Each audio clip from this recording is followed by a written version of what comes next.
and I could tell you're probably going through a trial right now because your parents are separate and it's not easy. So the scriptures are very clear about this. Christianity has a heavy emphasis on honoring your parents.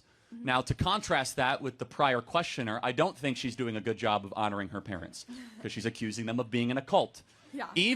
This is very important, everybody, even if your parents share values and views and a worldview that you do not have, you are biblically obligated to honor them, which means to spend time with them and to love on them and to go visit them. Even if they are wearing a Black Lives Matter and in this home that we have no hate and trans lives, you still go and spend time with your parents. Because if you are incapable, in this case, of honoring your earthly father, you will never honor your heavenly father. And it's very clear in the Ten Commandments, and then I'll get down to the specific advice. In the Ten Commandments, it is the only commandment, honor your mother and father so that you may live long in the land of which you are in. It is the only commandment that deals with a promise and your country. You will cease to have a strong country, America, if we do not have kids honoring their parents. Everyone out there, every day, you should call your parents on a weekly basis. I know college exists a lot of the times to separate children from the parents.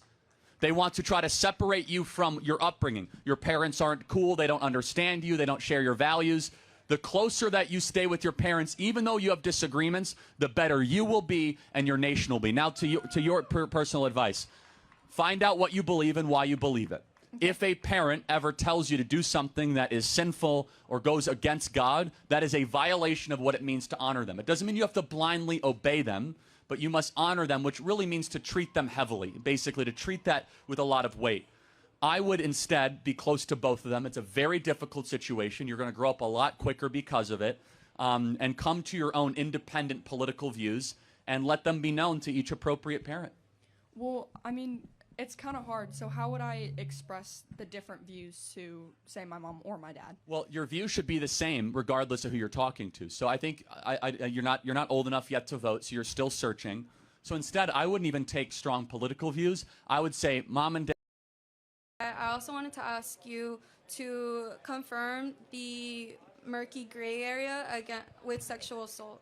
In a previous video, you mentioned that if there was two 19-year-olds, they were drunk, and then... Yes, if they're intoxicated. So again, no means no, and stop means stop, but you would both agree, if two parties are intoxicated, there's gray area, right?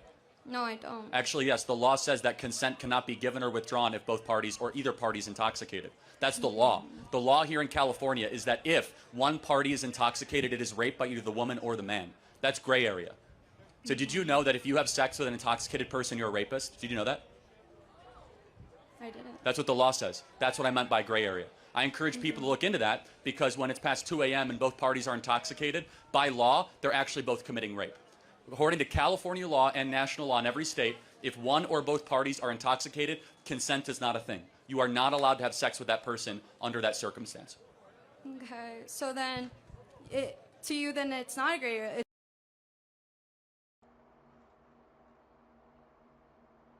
So you're not supposed to have sex if you're drunk. I wonder what the law is in my state. That's weird.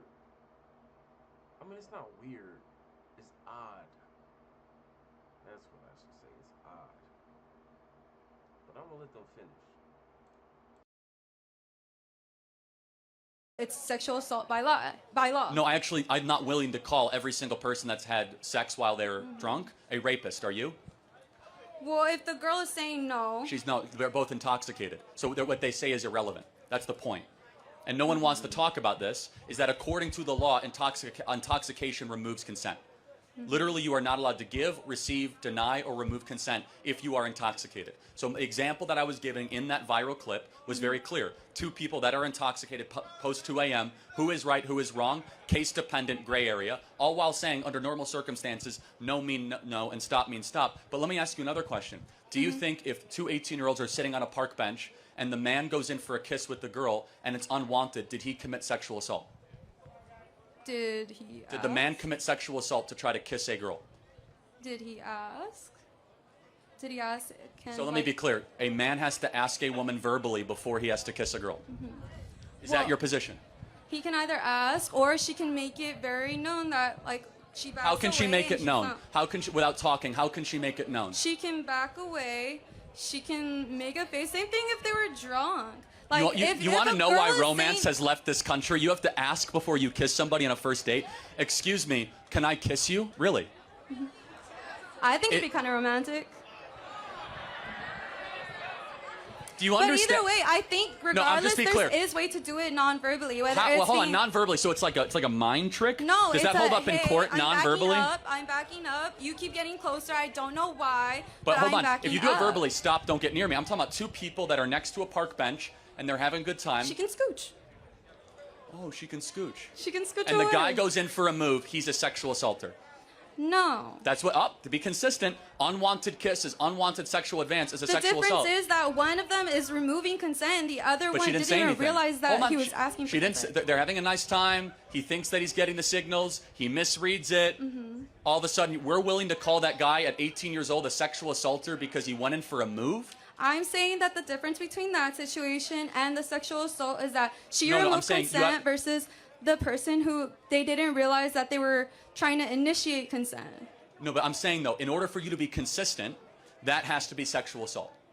And I'm not willing to call the millions of boys across the country going in for their first kiss guilty of sexual assault. I But think you're that's w- insane. But you're willing to call it a murky gray area for No, the men you're who agreeing. are drunk and pinning down women, No, even though I'm they're not. saying no? I never said that. Hold on, let's recap. You're Then not you listening. be consistent. I said no means no, stop means stop, but intoxication, there is no consent. I've said that, and we must be morally clear and legally clear. People don't know that. According to the law, if one or both parties is intoxicated, consent does not exist. We don't teach our kids that. Every time you go to a drunk frat party and someone is intoxicated, woman or man, and they have sex, they are then the victim of rape. I'm not willing to say that 30 million people then commit rape. And yes, that's the point. There's a lot of nuance and case dependency to these issues. And unfortunately, I don't think you meant to. You've exhibited why young men are moving right so dramatically because they don't want to be called rapists at every turn because they made one unwanted advance to a woman at a party. Thank you very much.